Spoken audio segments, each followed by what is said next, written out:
15 अगस्त 1947 विश्व के इतिहास में, भारत के स्वर्णिम इतिहास में वो दिन है जब भारत आजाद हुआ। भारत तो आजाद हुआ कई संघर्षों के बाद, लेकिन एक चीज की एक कमी रह गई।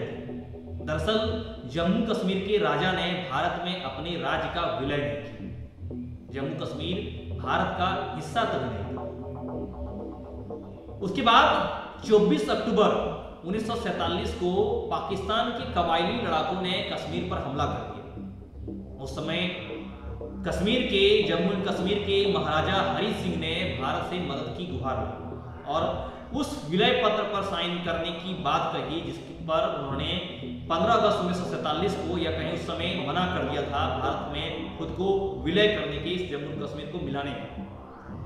महाराजा हरि सिंह ने भारत में विलय पत्र पर हस्ताक्षर किए और उसके बाद ही भारतीय सेना कबायली लड़ाकों को खदेड़ने शुरू कर दी और खदेड़ते खदेड़ते 31 दिसंबर 1948 को, एक लंबे समय के बाद, आप कहिएगा 24 अक्टूबर 1947 से लेके 1948 तक, 31 दिसंबर 1948 तक, यानी कि करीब एक साल से ज्यादा, कहीं 1 साल लगभग ये जंग चली और जंग खत्म हुई तो जम्मू कश्मीर का 2/3 हिस्सा भारत के पास था और 1/3 पाकिस्तान के पास चला गया।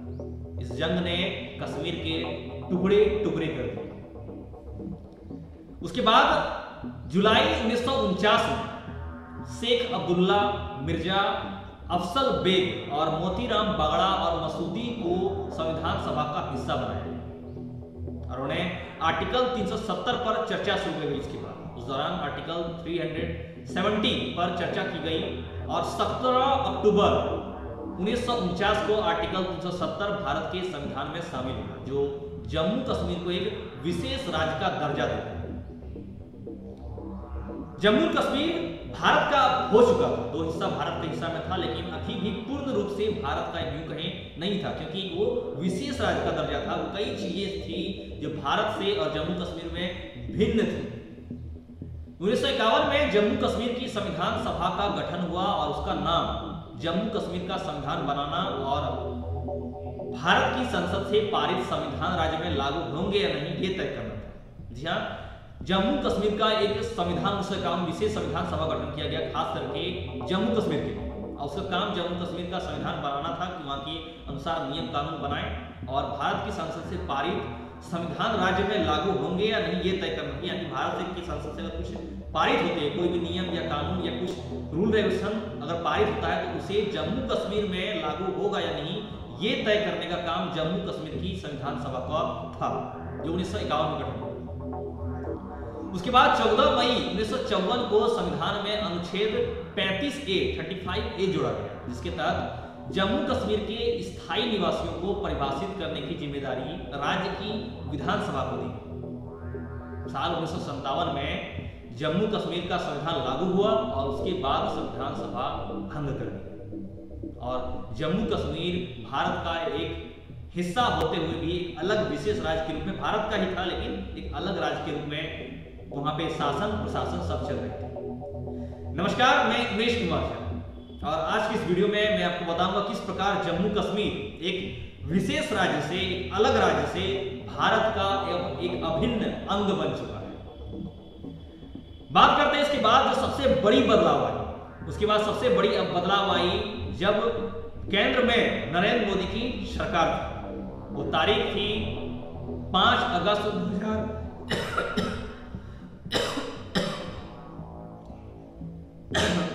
2019।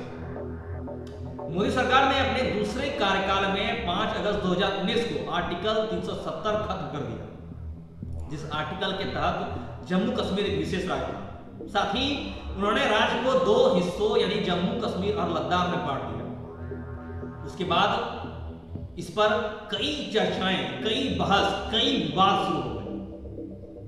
IAS साहब फैसल समेत 2 दर्जन लोगों ने SC में यानी कि सुप्रीम कोर्ट में सरकार के इस फैसले के खिलाफ याचिका दायर की। कई सारे मुद्दे सामने आए, कई सारे मामलों पर याचिका दायर किया गया, जैसे कि आर्टिकल 370 को खत्म करना संवैधानिक है या असंवैधानिक है, ये सही है या नहीं, संविधान क्या कहता है, इस पर भी विवाद हुए। संसद और राज्य की शक्ति क्या है, संसद की शक्ति और जम्मू कश्मीर राज्य की शक्ति क्या है, इस पर विवाद हुई। वहां पे राष्ट्रपति के आदेश के ऊपर विवाद हुआ, उस मुद्दे पे चर्चा हुई। जम्मू और कश्मीर पुनर्गठन अधिनियम 2019 के मुद्दे पे चर्चा हुई। विशेष राज्य का दर्जा मिला, इस मुद्दे पे चर्चा हुई। कई याचिकाएं दर्ज हुई, कई मुद्दे दर्ज हुए, जिसमें कि कई बड़े बड़े नाम शामिल हुए।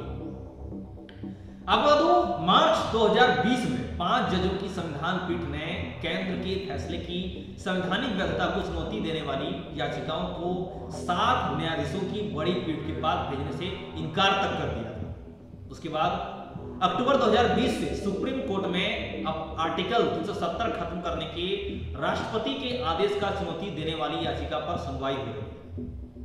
14 दिसंबर 2022 को सीजीआई डीवाई चंद्रचूड़ और न्यायमूर्ति पीएस नरसिम्हा की पीठ ने एक बार फिर से 5 जजों की पीठ बनाकर सुनवाई की बात की और 11 जुलाई 2023 को डीवाई चंद्रचूड़ ने 2 अगस्त से 5 जजों की पीठ के सामने रेगुलर बेसिस पर इस फैसले में सुनवाई की बात की। वो तारीख थी जब ये राज्य बना था, मतलब आजाद हुआ था, वो था 15 अगस्त 1947। हालांकि भारत का हिस्सा जब बना था जम्मू कश्मीर, वो साल अलग था। 24 अक्टूबर 1947 को भारत का हिस्सा बना, जब महाराजा हरि सिंह ने उसे अपने पर शामिल किया। यानी कि उसके बाद 31 दिसंबर 1948 को 2 हिस्सा जम्मू कश्मीर का भारत आया। एक वो दिन था और आज अब का समय जो है, आपको बात करूं वर्तमान में ताजा अपडेट 11 दिसंबर यानी सोमवार को इस फैसले पर नरेंद्र मोदी की केंद्र सरकार की उस फैसले पर कि जम्मू कश्मीर से 370 हटा दिया जाए, उस फैसले को, केंद्र सरकार के फैसले को बरकरार रखा गया है। जी हां, सुप्रीम कोर्ट की 5 जजों की संविधान ने 11 दिसंबर सोमवार को कहा कि आर्टिकल 370 अस्थायी प्रावधान और संविधान के अनुच्छेद 1 और 370 से स्पष्ट है कि जम्मू और कश्मीर भारत का अभिन्न अंग है। भारतीय संविधान के सभी प्रावधान वहां लागू हो सकते हैं। यानी कि आज से बाद यूं कहें तो भारत का कश्मीर एक पूर्ण रूप से स्वतंत्र राज्य के रूप में या कहीं स्वतंत्र एक अभिन्न हिस्सा के रूप में भारत का एक अभिन्न अंग बन गया है। इस बात पर सुप्रीम कोर्ट ने भी मुहर लगा दी है और तमाम याचिकाएं, तमाम जो उसके पर विवाद था, सभी पर फुल स्टॉप लगा दिया है, उसको फैसले सुनाए।